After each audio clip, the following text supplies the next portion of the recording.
Everyone, thank you so much for coming today in the cold. We really appreciate it. We're really happy to see you here. This is the first Demystifying the Art World session of 2026. Yay. So we hope you join us for the rest as well. We have some good ones coming up. My name's Lily. I'm the programming liaison at TOAF. From the TOAF team tonight, we have also Sophie. She's the artist relations coordinator. We have Calder, our logistics lead. He helped the space look really beautiful tonight. And we have Anahita, our executive and creative director as well. So these sessions are a really important part of what we do at TOAF, and we're just so happy to see you here. So before we begin, I'm going to take a quick moment to acknowledge the land that we're gathering here today. Toronto Outdoor Art Fair, and this session takes place on the traditional territory of many nations, including the Huron-Wendat, the Seneca, and the Mississaugas of the Credit. As we come together to celebrate creativity in public spaces, we honor the enduring presence, knowledge, and artistry of Indigenous people on this land. So I would love to do a quick show of hands of who's been to the Toronto Outdoor Art Fair before. Awesome, me too. Love that. Who's been an artist in the Toronto Outdoor Art Fair before? Beautiful. Well, by the way, the call closes on March 6th, so we hope you apply. And my last question is, who here is curious about working with galleries, maybe doesn't know where to start, or just maybe has some questions? Me, too. So welcome.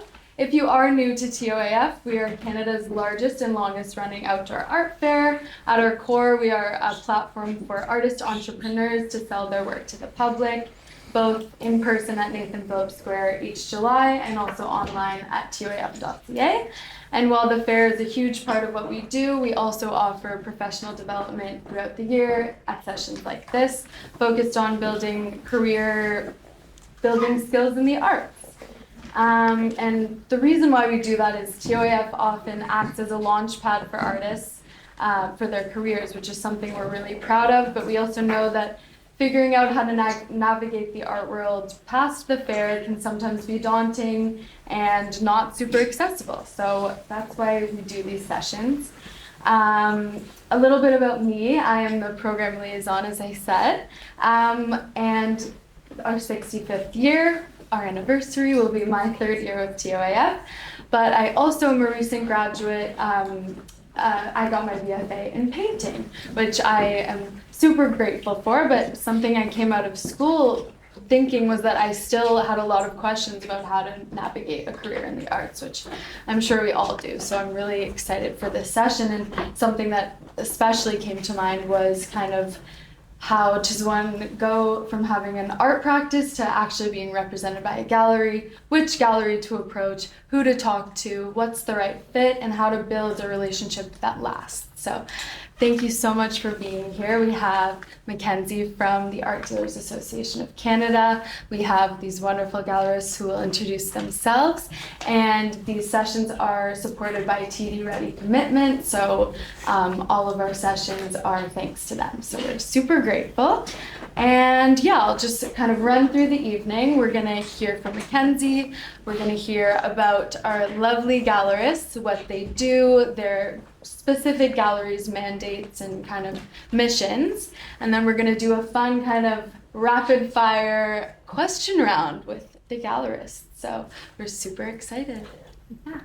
Thanks, Lily. No. Hi, everybody. My name is Mackenzie Sinclair. I am the Executive Director of the Art Dealers Association of Canada, or otherwise known as ADAC. This is our third year partnering up with TOAF.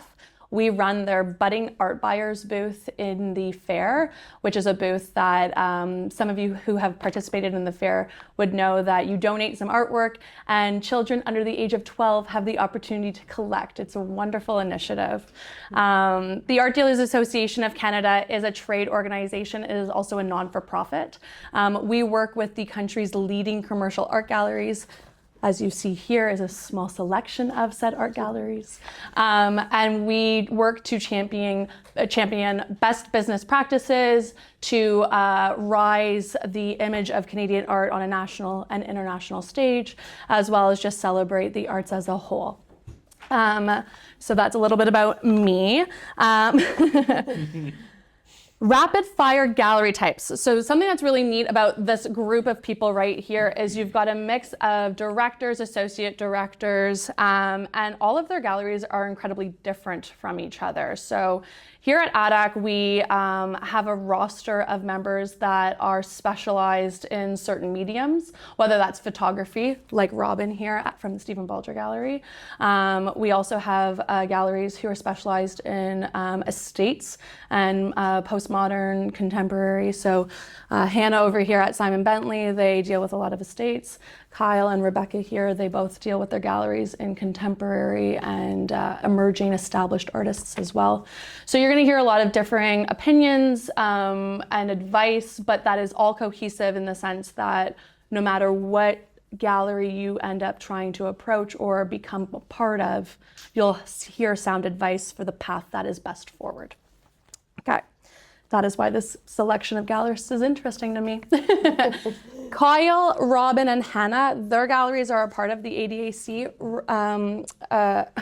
Pardon me, sorry. Rebecca, United Contemporary, they're also a part of an organization called AGAC, which really heavily focuses on contemporary artists in Canada. But all four of the gallerists are respected and know exactly what they're doing. So I'm actually very excited to hear your answers today, my friends. No Thanks for pressure. being here. Thank you. Kyle, do you mind starting off the intros? Sure. Thank you for the introduction, and thank you everyone for coming here today. Really appreciate it. It's always a pleasure to participate in these types of events. Kyle Matuzewisk, I'm the co-director. Oh, thank you. Kyle Matuzewisk, I'm the co-director at Bau-Xi Gallery. I've been working there since 2008. We just opened up a fairly large space at 1384 Dufferin Street. The gallery's been around since 1965, so we celebrated 60 years last year, and we primarily represent Canadian, it started off as representing Canadian contemporary artwork. We have since grown into showing photography, and we also represent some American and European artists as well. Cool. Yeah. Hi, everyone. Thanks for making it out in the snow today. My name's Rebecca, and I'm the Associate Director at United Contemporary. We're a commercial gallery based on Tecumseth Street here in Toronto. And we've been established since 2018, so very different sort of time period to Bau-Xi. And I joined the team in February last year. There's just three of us that work within the gallery. We're a very tight-knit, small team. With my colleague Melanie Trojkovic, who's the gallery director, and Burke Patterson, who's the gallery founder. And we work with, at the moment, 14 artists who are on our roster. They're all contemporary Canadian artists, but they have very mixed media practices. We don't specialize in one media or another. And if anything, quite a few of our artists tend to work with more than one media within the same practice. And the artists really range in age. So our youngest artist is in their 30s, our oldest is in their 90s. So there is a really broad range of the ways that artists have come to work with the gallery and who you represent. And we've been in our space on Tecumseth Street just for the last year and a half. It's a much bigger gallery space, so we're able to now expand a bit more with what we do and do some bigger exhibitions. And we have more than one gallery space within that location. So quite often you'll see at least two exhibitions on show with us when you visit. Okay, hi. I'm Robyn. I'm with the Stephen Bulger Gallery, and I've been with the gallery now for 13 years. So I'm the director at the gallery, and the Stephen Bulger Gallery specializes in the medium of photography and lens-based media. So as we champion the medium, we work in both we work in historical, modern, contemporary photography.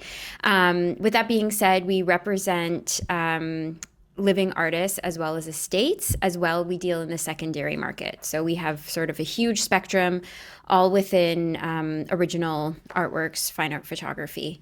Oh, and I forgot to say thank you very much for having me. I love these. Yay! Thank you.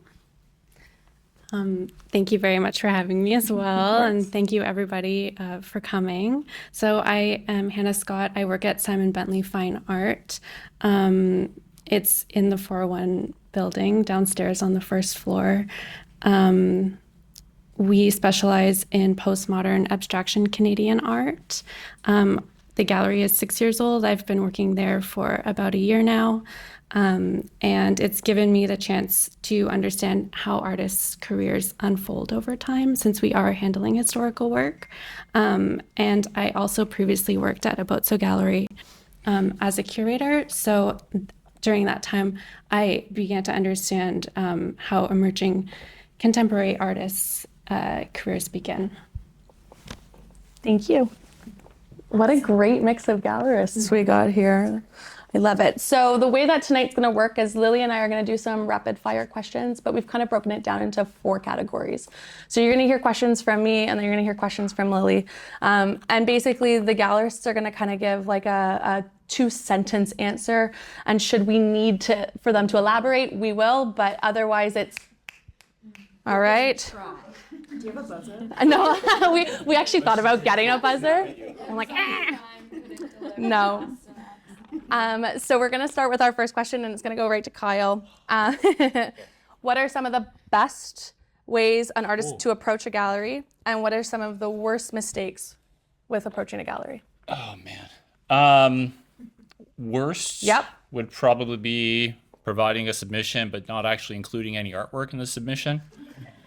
We see a lot of submissions, and I would say that always double check your attachments, or if you're going to integrate artwork into the subject, into the body of the email, make sure that you do.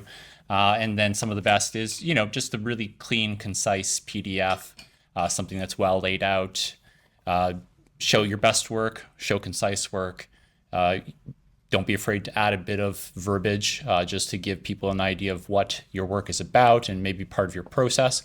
And then also include links to your website, your Instagram, and anything else that you have coming up. If you're in a part of a group show or going to be showing at TOAF, include that as well, because it's really nice to provide opportunities for gallerists to go out if they're able to. Mm-hmm. Worst mistakes? Not including The attachments, got it. Okay. My next question goes to Robyn. Oh, shoot. Okay, I'm ready. We're on it with the mic. I love it. What types of galleries should emerging artists approach for the first time? Non-for-profit kind of galleries, such as Redhead downstairs, or rather artist collectives, commercial galleries, private galleries, etc. Well, consider what your work is and where you want it to be placed. Are you looking to sell your work within the commercial realm, or are you looking to install an installation? That's really important. And it's also important to know that the galleries you're approaching is somewhere that you want to have your work seen and where it's going to fit.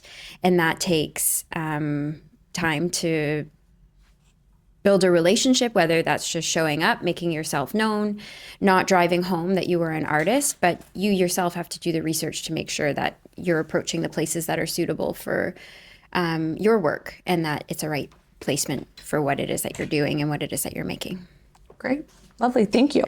I think that was 10 sentences. Beautiful. I'll keep trying. The next one goes to Rebecca. How can artists tell if a gallery is going to be right for their work? Well, a bit like what Robyn was saying, like best thing is start to go and get to know your local galleries. Even just hearing everybody's kind of descriptions of what they do and what their gallery does, you can see even within the commercial gallery scene, there's so many different ways that galleries operate. Each gallery has a pretty specific set of artists that they show for a reason, and it's only really through making yourself known, going to events, getting to know the gallery programming, that you'll really get a sense of whether it's a good fit for you. I always use this example that there's 2 other galleries on the same street as us. We all ostensibly kind of look the same. We're in garage spaces. We're all contemporary art galleries. We're all working mainly with Canadian artists. But when you visit each gallery and you start to see the exhibitions change over, you do get a sense of the different shows that we represent. Amazing. And my next question goes to Hannah. What should artists have ready before reaching out to a gallery? So before reaching out to a gallery, like everyone has been saying, make sure that you are reaching out to a gallery that's a good fit for you by doing research first, and also putting together a website, your portfolio, using high quality images, a CV, a bio, an artist statement. It's always nice to have some writing there too, if you can. And the way that you organize it is very important because it's a reflection of the way that you work and the admin that you do, which becomes a big part of working with a gallery. Once you get started putting together an exhibition, you'll be sending materials along. So if you kind of prove that you're organized in the way that you submit your work, then that's a really good start. Great. Nice. So my questions are sort of related to networking and relationship building, and my first question will go to Hannah, so it's perfect. So how can an emerging artist make a good impression at an art opening or art events? To be yourself and to not pitch your work immediately right away. You want to get to know the gallery and the people that work there. That's part of determining whether it's a good fit. And it's a chance for you to introduce yourself, but it's also a chance for you to learn more about the gallery. So ask questions, be present and engage with the work that's there at the event or at the opening that you're attending. And it's part of the decision for yourself too, not just for the gallerist if they want to work with you, but if you want to work with the gallery as well. Great. Thank you. So my next question is for Robyn, and then would love to hear from Rebecca as well. So what does strong relationship building with the gallery look like? So after you've made that first impression at an art event, how could you kind of continue that relationship? Well, I think the important thing is to be present. It's one thing to have gallery representation, but it's another thing to be as active. A gallery works hard for you. Will work as hard for you as you work for the gallery, right? So if you are working on a new body of work, don't just assume that the gallery is going to touch base. Like, reach out to them and say, when can we have a studio visit? I want to show you my new work. I want to think about having an exhibition in the next 2 years. You have to be proactive. Also, networking, talking to your community. It's all important because it's a partnership in every capacity. I think it's also important, I want to drive this home, to be organized, keeping detailed notes of your inventory. If you audition, keep very detailed notes of your inventory, because at any point your gallery is going to reach out to you for information, high resolution JPEGs, for artist statements. Like, have that stuff prepared because it's going to make a much more successful relationship. Amazing. Rebecca. Yeah, definitely like stay in touch with the gallery. Like sometimes people come and visit once and then they send us a submission. But to us, that's a little soon. It's kind of get to know each other, a bit like dating. Because representation isn't it's not a quick decision a lot of the time. And in some cases, we will first work with an artist and maybe one of their works will be in a group exhibition that we do. And then maybe building on that, if we have a successful partnership and if they've been great to work with, maybe they're in a 2-person show. And then maybe a couple of years later, there's a solo exhibition, but we might still not be representing their work at that point. So you've probably seen a lot of galleries also have an exhibited with kind of section of their website, and that's becoming more of a model now. In some ways, it's great because it gives the artist also freedom then to show elsewhere. And it really is about deciding if the gallery is a good fit for you as much as you're a good fit for the gallery. So yeah, I would say kind of being consistent at coming to things and keeping an eye on what the gallery is doing, and just being aware that that relationship building can take quite a long time as well. Next question would be for Kyle. So what signs show you that an artist is reliable? I think my colleagues kind of answered a lot of that already. I mean, being organized, having, if to Robyn's point, if you're a photographer, if you're auditioning, keeping track of those things, keeping really high quality JPEGs, keeping all the didactic information really clear. Formatting is important. Taking, web res images, high quality images, maintaining a CV, maintaining your own website as well. I mean, it's another out-facing form of information. And then also just working within timelines. If you're part of a group show and they say, this is when we need the work and this is when we need the title and the information, make sure you get it to them by then. And if you're having a hard time, then that's part of the relationship building, having that conversation. Galleries are there, if you're working with them, to support you. And it's being able to rely on that because you're entering, as to your point, like entering into that relationship. So this question is going to be for Rebecca. What qualities or practices make you or your gallery want to work with an artist long term? Long-term relationships. Yeah. I think seeing artists that are always growing. So even some of the more, like, we generally work with emerging to mid-career artists at the gallery. Partly that's because we're a younger gallery. Our artists are kind of growing with us. But I think seeing artists whose practices they're always challenging what they're doing. They may be expanding into other media. They're looking at other opportunities beyond the gallery. So again, every commercial space is different, but typically you'd see maybe a solo gallery show every couple of years at a space the scale of ours. But we love it when the artists that we're working with are doing residencies somewhere, or they're doing a show in Europe, or they're taking these other initiatives to grow their practice beyond just the gallery. And because we do represent a whole practice, we're not just representing one body of work or another. Having that sense that there's growth there is really important. Amazing. Okay, amazing. So the next question is going to go to Robyn. How important, and then Kyle's going to also hopefully tack on to that. And if you're like, oh, Robyn covered it, I have another one. How important is consistency in a body of work for you? Okay, so I guess using in terms of a body of work, I'm never going to dictate on how an artist, is making their work. Right. Like, it's their series, they're going to see it.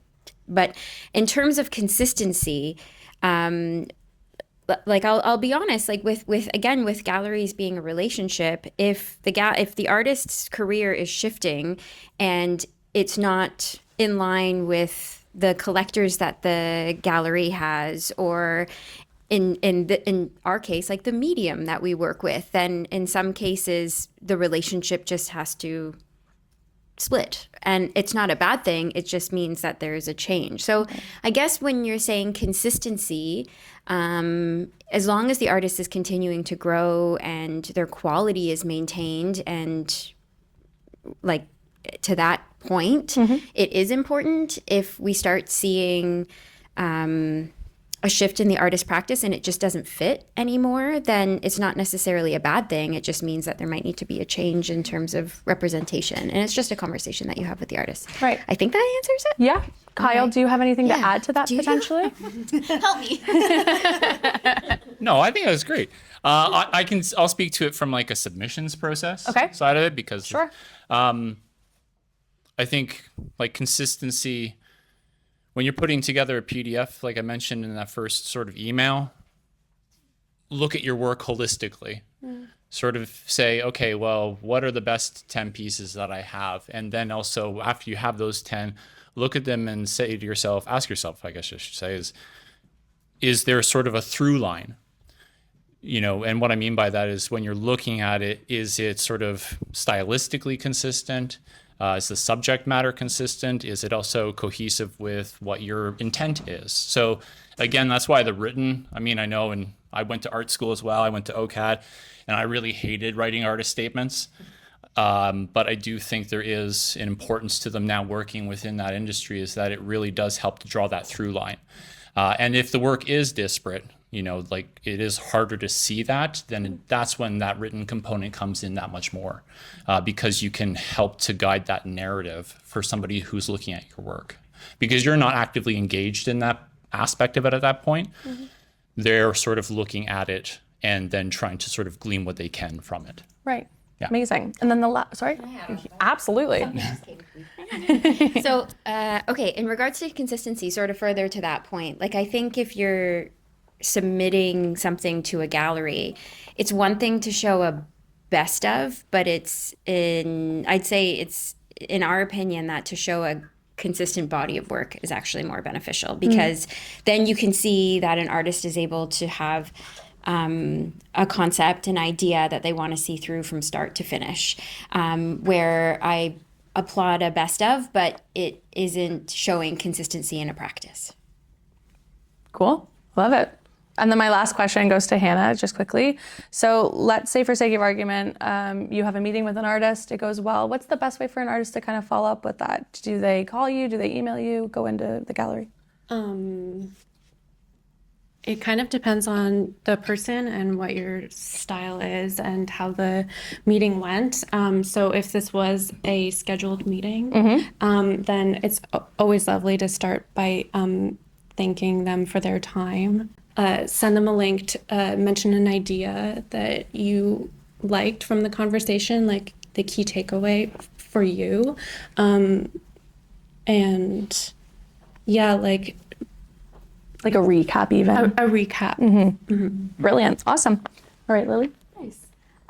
So my next question is for Hannah as well, and then Robyn. So how much would you say that social media matters when considering new artists, like followers, also just...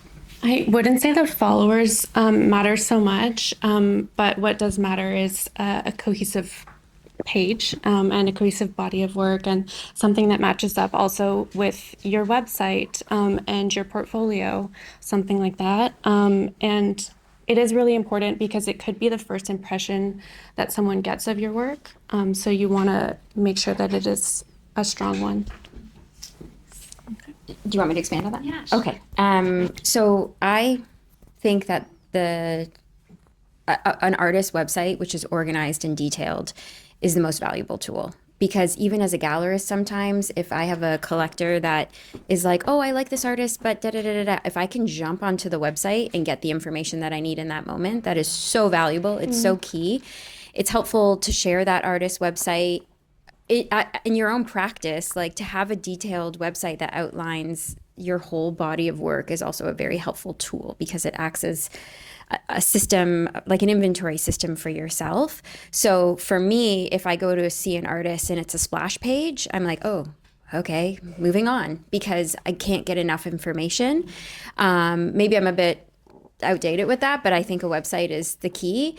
I absolutely agree with you that followers, okay, good luck trying to get followers anytime now unless you're a Kardashian. So it's like, it's the consistency of how you curate your artist page. And I would highly recommend that if you don't just, like, as much as I'm sure I would love to see pictures of your dog, focus on having a page that's all your artist practice and having a page that's just your personal life, just because you want to have something that's consistent that people can go to and be drawn to. And then you're promoting your artist talks and your exhibitions and your new work and your gallery space, and then people can just see that consistency with the practice. And I know nothing about X and I don't have Facebook. Just a quick, nobody has to answer, but just a quick, out of all, I know Simon is a bit different, Bentley and Fine Art, but a Bau-Xi, so think on that cap. Out of the 4 of your galleries, how often have you found an artist via socials? One. Okay. Anybody else? A few, okay. Don't count. I'd say A few. So, like, I just want to maybe put that out there, that don't, like, as much as like a curated page is nice, like maybe don't put so much pressure on yourselves to like have that like consistent social media. That just might be like something to alleviate off of your shoulders as well, just as a heads up. Like, maybe the website, from what they've said, that's where we should be putting our time, right? Maybe a little bit. Yeah.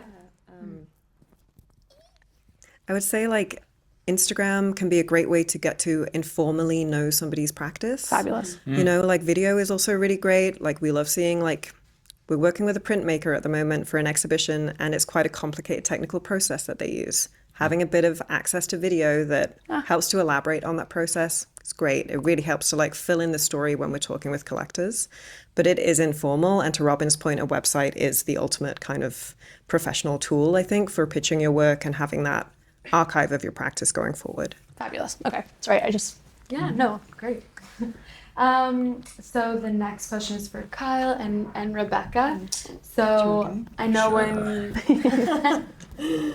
when kind of building relationships with an artist, you might do a studio visit or, you know, they might visit the gallery. What would you say an artist should not do during a studio visit? We've sort of likened the relationships with artists to relationships, dating, long-term dating, short-term dating, speed dating. And I would just sort of say, if you're inviting somebody into your space, think about what you would do if you were inviting any person into your space. Make sure they have a clean chair to sit on. No, it's true. It's like it has happened where, you know, you go into a space and you sit down and you end up getting paint on your clothes.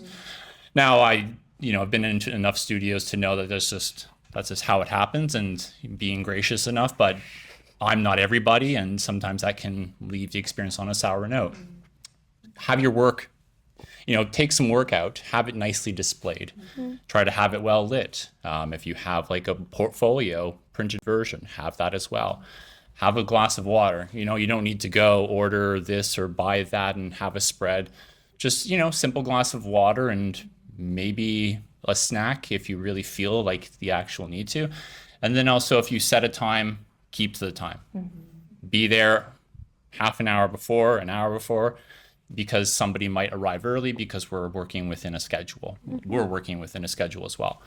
Yeah. Cool. It was what not to do, right? Or do. Yeah. What not to do. Yeah. I mean, I totally agree with you that being organized ahead of time, for us as a gallery, storytelling is really important aspect of a lot of the artists that we show. So if we're meeting with an artist for the first time, like maybe think about what story you tell through your artwork and how you best present that through a studio visit. Which artworks do you have out? Where do you take that narrative from point A to point B?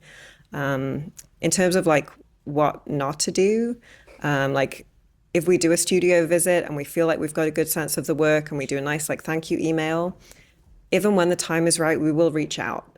But there isn't a need to kind of constantly kind of keep getting in touch again. Of just let us know, keep us updated with what you're doing. But when the time's right for an exhibition or an opportunity within the gallery, just have faith that we'll definitely reach out. And I think also this is outside of like your space, but if it's a meeting within the gallery, we're definitely not going to do this kind of thing at an exhibition opening. That's when we're working for another artist, and definitely not at an art fair. So there are two situations where I've definitely had artists approach before and try and have conversations about their work. They're both great times to like get to know galleries and get to know the artists that they show, but we're working for other artists at that time. So that's a kind of big no-no, is definitely not during an art fair or an opening. Yeah, I'd agree. That's a great tip. And then it's you don't have to answer it. You can almost do like a thumbs up, thumbs down, or like in the middle if the time is right. Are cold emails and random DMs okay for your gallery? Okay, there we go, folks. Alrighty. We've got a middle. I love it. Yeah, so I think maybe we have time to do a few questions from you. Want to raise your hand? Yeah. I have a question. So I heard a lot of mention of like CVs and artist statements and things like that. And I have to admit that's like writing's definitely not my strong suit. So I'm wondering if like part of what a gallery can support artists with is the writing aspect. I'm happy to jump on that. Like, yeah, definitely within United, we definitely support artists with writing. But usually that's when we're working with them on an exhibition. One thing I would say is like, to me, the best artist statement is clear, concise, doesn't have to have a lot of jargon. It doesn't have to be an academically written text. And I know that especially art school can kind of program a certain way of thinking about how we talk about art. But I think that also, as you're seeing what is out there in terms of galleries, some might have a slightly more academic tone to the way they write about art. Some might be really kind of relaxed and a little bit more kind of clear and concise.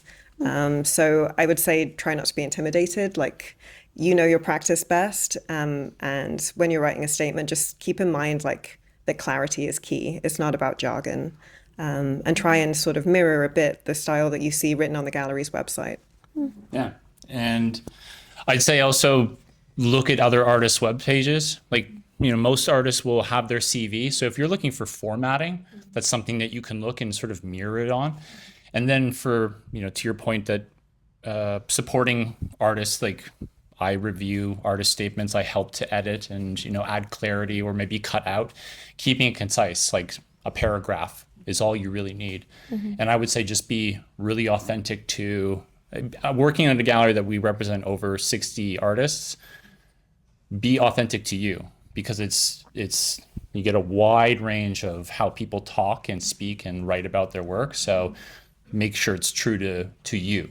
For those people who are not coming from the usual tracks, like the art school track, what is the minimum trajectory CV an artist needs to engage, like your gallery has engaged?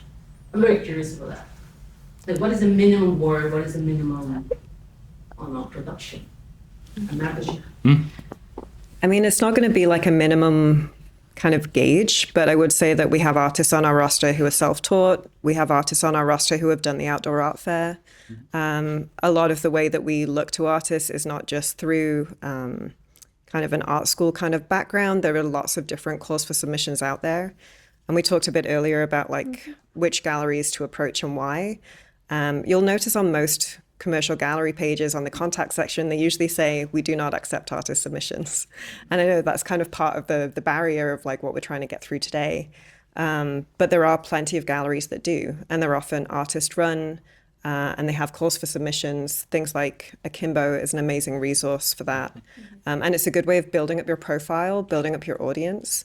So that's a really good place. It's not like a minimum quota of exhibitions, but for sure when you kind of first get to see somebody's practice, you maybe stumble across it in a group exhibition and you see their name pop up on the TOAF newsletter and you're like, great, okay, that person's showing at TOAF. And then you see them, that they're doing a public art commission. And it just, all these little things kind of build a picture of that artist practice in your head. So I can't say that there's a minimum or maximum amount that you should be doing before you approach a gallery, but being consistently out there and looking for those spaces that do offer submissions is really key. Anybody have anything else? No? Okay. You had your hand. Same. Oh, Yeah. Yeah, it's the same. Okay. Yeah. Good. you had your hand. So it feels like there are group shows at much more established galleries, and there are group shows that are kind of at more fun galleries, I guess like Northern Contemporary or Atelier Next Door or Gallery 1065. How much could you each say, how often are you on the hunt for your own little quest for the next artist that you're going to engage with and build a relationship with? Do any of those shows appeal to you? I mean, it's a great way for artists, up-and-coming artists, to get something somewhere out in the, I know it's, artist brings their 10 friends and that artist brings their 10 friends. It's a big crowded scene, but do you guys ever frequent those kind of shows? Is it, I mean, I assume it's a good thing to get exposure for yourself, psychologically and all that stuff. Sure. What's your hunt process of finding new people? I would say ultimately you should do it for you, and because we're just 4 gallerists at we only represent a small fraction of the galleries in Toronto. So while we might not frequent some of those shows, there are going to potentially be other gallerists that do. We all have lives outside of our professional lives. So when I have the opportunities to go see art, I try to, and I do really enjoy that. But also kind of relying on, those emails that are coming in, sort of announcing those shows, whether it's through Akimbo. I think that Akimbo is a really great resource and one we should be really thankful for, because they put out a lot of calls. They also list a lot of shows. So if there are opportunities, those are kind of the ones that I'm looking at. And then also whatever, friends or colleagues in the industry are talking about. That's another part of that, community. If someone's going to see something, it's like, oh, okay, I'll go check that out. And I mean, we don't really have a rhyme or a rhythm to how or when we're looking. We're also actively focused on representing and supporting the artists that we do show. So it kind of comes up organically, whether it's going to TOAF or going to the Artist Project, like those sort of larger landmark shows. but then also having those conversations with people who are there or people who are visiting. So yeah. So small. Okay, and I think sometimes too, like if I get an email and I'm like interested in a show, the gallery is open the same hours I'm working. So what I love to be able to do is like sit at my desk, have a cup of tea, click on the artist and look at their websites. and that's it's a helpful tool, because then I might be like, oh, this is interesting. This kind of and then you start exploring the artist in that capacity. But then what I'm seeing is this individual is actively working to have their work shown publicly. So they've already like overcome that like hump of like, where am I going to get started? Because they got started. And that's the kind of momentum that you want to see artists building on and having. So we might not be able to make it to the show, but like we do rely on tools like websites and email blasts and social media, because we do like a lot of little desk research, just chipping away. Good additions. I guess the other thing would be like, even those smaller shows, like it might be your first exhibition, like treating it as if it's a true professional opportunity. So one of the things we're always looking at is like, is a work well framed? Is the presentation there? Like, has the artwork been thought out from start to finish? Because sometimes there's a beautiful artwork, but the presentation is lacking. It can be that sort of first impression of like, is there somebody who's sort of serious and professional about what they're putting out into the world? So even if it is one piece in a group exhibition, just making sure it's something you feel really proud of. And in always doing those shows, you're bound to meet other people within the community. So even if we're unable to make it to the exhibition, that then you have some experience of maybe working with a framer, or you meet someone at the show who's an installer, and you just get to know a little bit about like the ecology of the art scene. And that's where the value in those initial shows is really, really great. And Hannah, your gallery works quite a bit with estates, so seeing that kind of trajectory of exhibitions, right? So getting started anywhere is good regardless. Yeah, and to make sure to document it, even if it's early work, documentation is really important. One day it will become your archive. So, yeah. I just wondered if you could talk a little bit about exclusivity these days. A lot of galleries are not demanding exclusivity from their artists. And they have things like, you can be at another gallery that's 50K out, or just like a little bit of your insight on your galleries or your thoughts about what is going on with exclusivity. Who wants to get started? Okay. I will. Yeah, thank you. That's a great question. It's ever changing in an ever changing landscape. I think especially one where digital medium has had such a large impact on how art is seen and consumed, because it is a consumer good if you are working in the commercial world.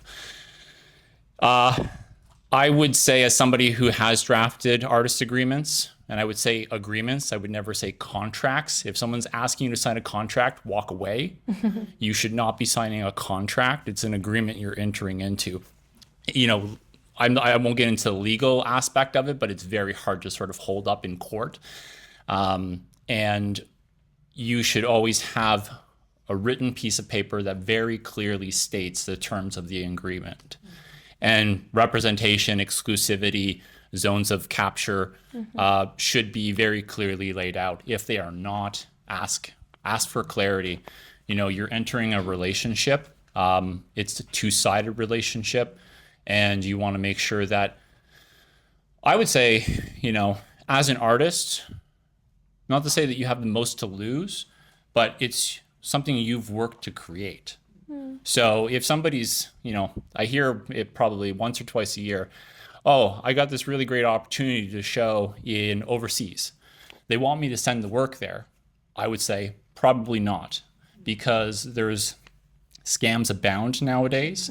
And whenever you're sort of putting your work out there and giving it to somebody, you kind of have to trust them and trust that they have your best interests. So again, that's where the agreement comes into play.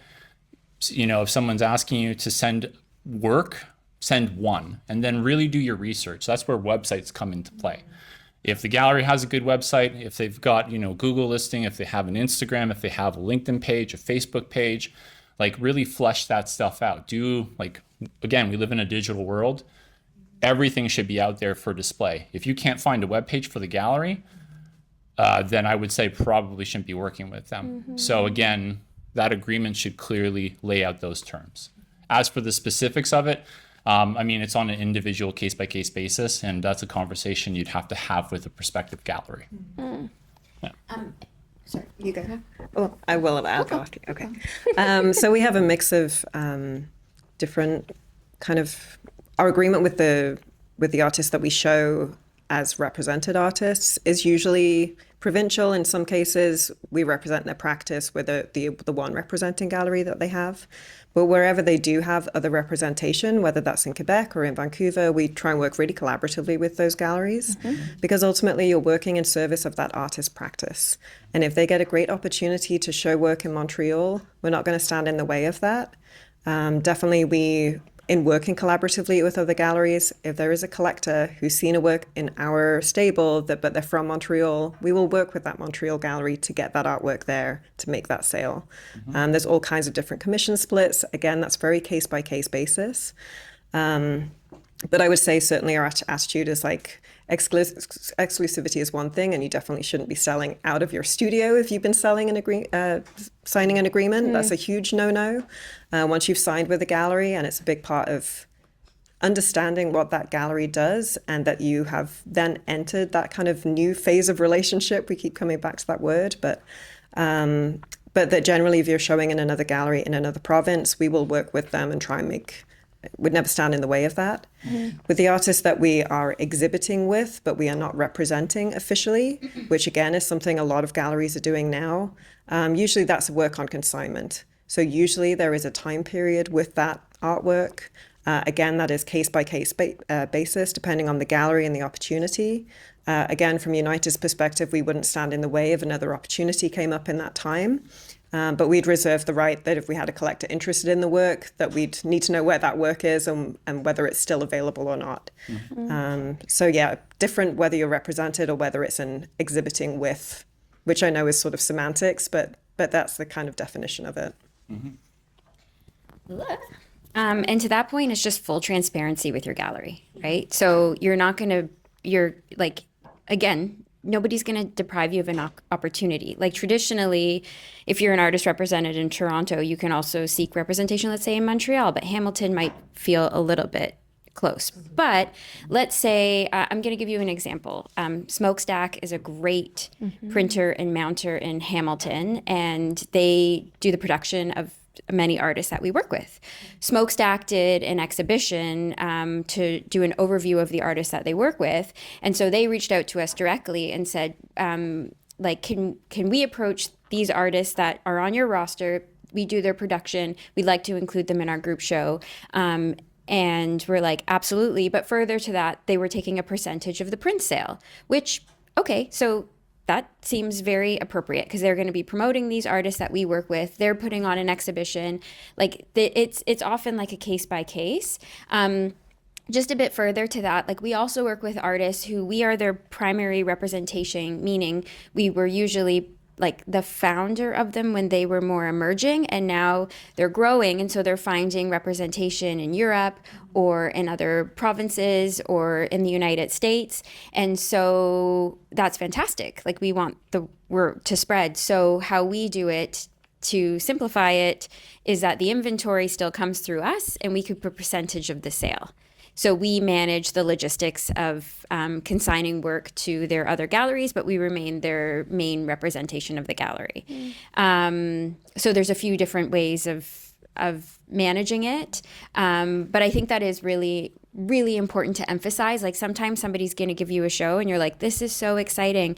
But if they seem very green and very novice, it's not necessarily a bad thing, but like, to your point, you want to have an agreement. You want to have things in writing. Don't just have a bunch of phone conversations and like it is a professional exchange in that capacity.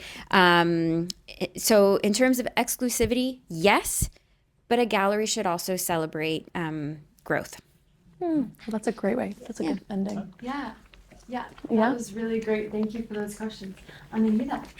One question, just kind of a basic question in a way. What is the role of a gallery on an artist's career? And a yes or no, does every artist need gallery representation? No. No, I just mean that like galleries, like I champion the gallery. I love being a gallerist. I love working with artists. Like it gives me so much joy and pleasure and happiness.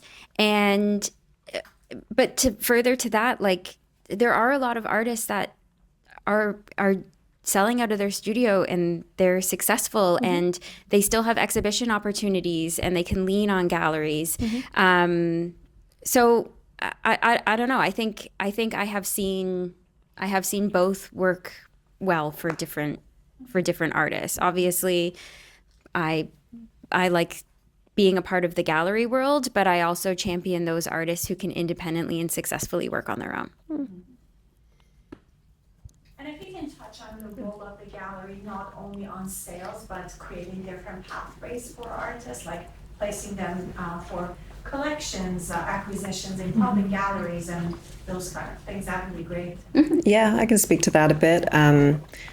Definitely our role obviously is in supporting an artist's practice, and like I mentioned earlier, like supporting their whole practice. Once we're representing an artist, it's like whether they're working in print sometimes or sculpture sometimes, we're representing that whole kind of practice, putting it out there. So a big part of our role is sales, and it is making sure that the right people see the work when we're having an exhibition. So we're using all of our contacts to reach out to curators, to reach out to corporate collections, to reach out to our client lists. And usually, as we do start working with a gallery, we get a sense of what the audience for those artists is. I think probably a lot of galleries do this, but you can kind of, when you join our mailing list, you can click on who you want to hear more about. And it's a great way for us also to then see who are we going to invite to that next show. So a big part of it is the network that you get. We also, because we work with some emerging artists as well as mid-career, we do really support with helping with grant writing, with reference letters for things. We really do try and push that as they're going for those other opportunities outside the gallery, that we're there as a support network as well. And also just for kind of professional advice, like Kyle's point, like maybe they've had an exhibition opportunity come in and it looks a little dodgy. They can come by, run it past us. We're happy to offer our advice. Same if they have questions about like, oh, how do you think I should frame this? Or do you know a good photographer that I could get in touch with to document the show? Like we're here as like a resource as well. Yeah, I'd say in terms of working with a gallery, I don't think it's entirely necessary. I've spoken to OCAD students and graduates and sort of emphasize that it's not necessity. I, much like my colleagues, love working at a gallery. The relationships that I get to build, the opportunities that I get to collaborate on with our artists, and some of the opportunities that come through our network. But again, sort of to emphasize that aspect of a relationship, it's what kind of relationship do you want? Do you want something that's exclusive? Do you want something that's open? We have with, I don't want to sound old, but with the advent of, e-commerce and digital platforms aplenty, it really has opened up the opportunities. In galleries, there are finite number and sometimes dwindling, depending on economic trends. Artists can be quite fleet-footed. They can pivot, they can engage in different opportunities through virtual shows, online shows. They can show their work across the world. So one thing I would also say is that don't also just focus on local. Really think about, okay, well, what can I engage with in terms of Canadian galleries? And then sort of once you feel more comfortable, kind of broadening your scope. And another thing to speak to like dodgy opportunities is engage with your community, like really ask your friends and colleagues, some of whom you respect, have you heard about this? Maybe they haven't, but somebody they know has. And that's how you can kind of sort of filter those things out. But yeah. I have one more thing. Yeah. I think it's kind of interesting to talk about like, are you ready to let go of artwork? So as artists, sometimes you might make a piece and think, this is the best piece I've ever made. And in working with a commercial gallery, success to us might look like placing that work in the hands of somebody else. There is occasionally chance where we can reach out to a collector and borrow work back for a future opportunity. But when you were entering into an exhibition opportunity with a commercial gallery, just be aware that you have to be ready to let that work potentially go, and that is, obviously, it's a good thing. But sometimes it can be surprising if like you've lived with a piece for a little while and it's out in the world, and just what it feels like to then have that piece leave your inventory. And it might be in a submission that you've put forward for something in future. You might have to make something new, and that's just part of entering in and having that conversation with yourself of, is this the right time for me to do this? Is this gallery the right fit? Is it the right opportunity? And just being ready to let go of it is. Yeah, I that's a love good that. point. That's good. Amazing. I think we might be set for time, Anahita. I don't know. Question mark? Can I say Yeah. one thing? Talk to us. Okay, great. This is going to sound like a plug, and it sort of is, but not really. Incredible. So I think one thing that was really missing in Toronto was portfolio reviews. And I'm really excited to say that this is the second year that Stephen Bulger Gallery is partnering with Photo, which is an online sales platform. And we're hosting portfolio reviews at the gallery on April 30th. Nice. And like, I'm thrilled about it because I've had those sorry guys, I'm making a moment. I had that opportunity with college and high school and university, because part of the education is then there's a portfolio review component. But when you're done or you don't go that avenue, there's just not really an opportunity to have your portfolio looked at. And it might not be because you're looking for representation. You might just want to hear from a curator or a gallerist or a book publisher or somebody. I'm talking more than the photography side of things, but that was missing. And so we are going to be doing that. And from portfolio reviews, there is opportunity because when you get your artwork in front of the right people, then it could mean that it can be put in an exhibition or could be part of a possible sale to a client. So look for those opportunities. Absolutely. Sorry, then we'll let you go. This is also going to sound like a plug, but last year, for the first time, we, as a gallery, collaborated with the Outdoor Art Fair, and we started the United Contemporary Award, where we go around the fair and we select one artist to work with and have a solo exhibition in our project space, which is a small gallery space, roughly the same size actually as an Toronto Outdoor Art Fair booth. So it seemed like a nice sort of step up. But we have our first exhibition with the artist that was our inaugural recipient, Nelcha Green, opening on February 7th.